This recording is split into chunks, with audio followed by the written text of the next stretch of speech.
বেঙেনা আৰু সৰু গুটি আলু, এয়া দেখিছে গুটি আলু আৰু বনাম মই।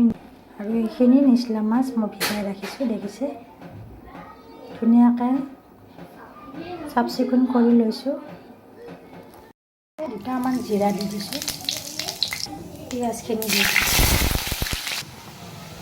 4 ফুটামান নহৰু দিছোঁ আৰু বিলাহীৰ বীজবোৰ মই উলিয়াই দিছোঁ। সেইটো কাৰণে বীজবোৰ খালে অকণমান গেছৰ প্ৰব্লেম দিয়ে, সেইবাবে মই বীজবোৰ ওলাই দিছোঁ। দেখিছে বিলাহীৰ বীজ নাই পোৱা, মই ওলাই পেলাই দিছোঁ। মোৰ ভিডিঅ' বনোৱা তেনেকুৱা কোনো কেমেৰা নাই, ভাবিছোঁ এটা ল'ম বুলি।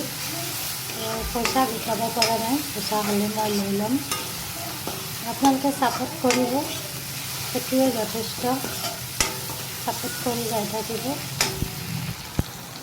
কেমেৰা এটা লোৱা সহজ কথা নহয় আমাৰ বাবে, সেইবাবে আমি এটকা কৰি গোটাব লাগিব, তেতিয়াহে ল'ব পাৰিম। এইটো আমি নিচলা মাছ বুলি কওঁ, আপোনালোকে কি বুলি কয় জনাবচোন। ভাজিখন হ'লে আৰু বেঙেনা, গুটি আলু আৰু নিচলা মাছ।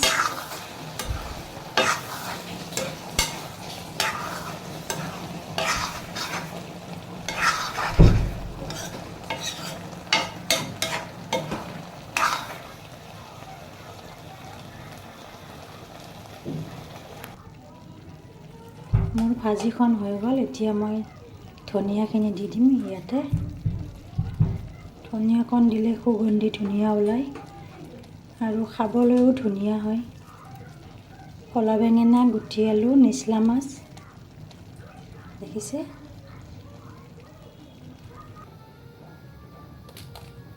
ৰেডি হৈ গ'ল ভাজিখিনি। এয়া দেখিছে ৰুটি দি খাবলৈ খুব ধুনীয়া, ৰুটি দিও খাব পাৰি আৰু ভাতৰ লগতো খাব পাৰি, দেখিছেনে।